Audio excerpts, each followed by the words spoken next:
Sumulat sa akin, sumulat din kay chairperson ng komite, Senator Amy Marcos, na gagamitin nila ang executive privilege kaugnay sa anumang pag-uusap na naganap sa pagitan ng Pangulo at ng kanyang mga gabinete, na ginamit yata ng 1 o 2 beses lamang. Depende sa tanong na ipinukol ni Senator Marcos. Kinumpirma ni Senate President Francis Cheese Escudero na nakatanggap ang kanyang opisina ng sulat mula kay Executive Secretary Lucas Bersamin bago isagawa ang pagdinig ng Senado kaugnay ng pag-aresto kay dating Pangulong Rodrigo Duterte.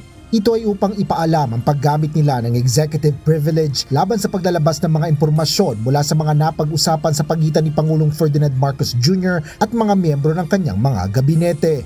Kung maalala nyo, ito ay bugso na naging desisyon ng Korte Suprema noong mga nagdaang panahon kaugnay sa EO 464 na pinasa ni dating Pangulong Arroyo.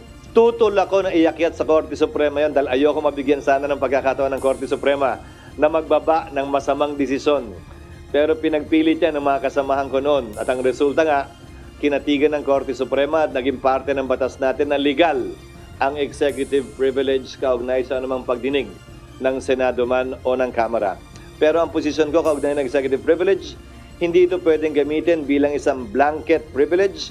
Ito'y pwedeng i-invoke lamang kapag ang tanong will tend to involve or include executive privilege.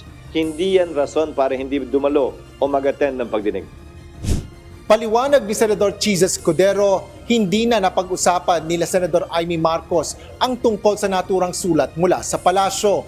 Ngunit nakumpirma niyang natanggap rin ito ng opisina ng Senadora dahilan kahit hindi na nakipagdebate si Senator Marcos nang gamitin ni Justice Secretary Crispin Remulla ang executive privilege sa pagdinig ng Senado. Sa sulat na nilagdaan ni Executive Secretary Lucas Bersamin, hiniling din ito ang pagbibigay ng listahan ng mga itatanong bago ang pagdinig. Ngunit ayon kay Escudero, ginagawa lang ang pagbibigay ng mga tanong kung ito ay question hour at hindi katulad anya ng naganap na pagdinig na isang investigation inquiry in aid of legislation. Hinihiling lamang in advance ang mga questions sa mga kalihim kapag question hour ang involved. At yan ay nakalagay sa aming rules, yan ang nakalagay sa saligang batas din. Pero hindi question hour yung nangyari sa pagdinig na isinagawa ni Senator Amy, kaya hindi kinakailangan magsumite ng mga questions beforehand.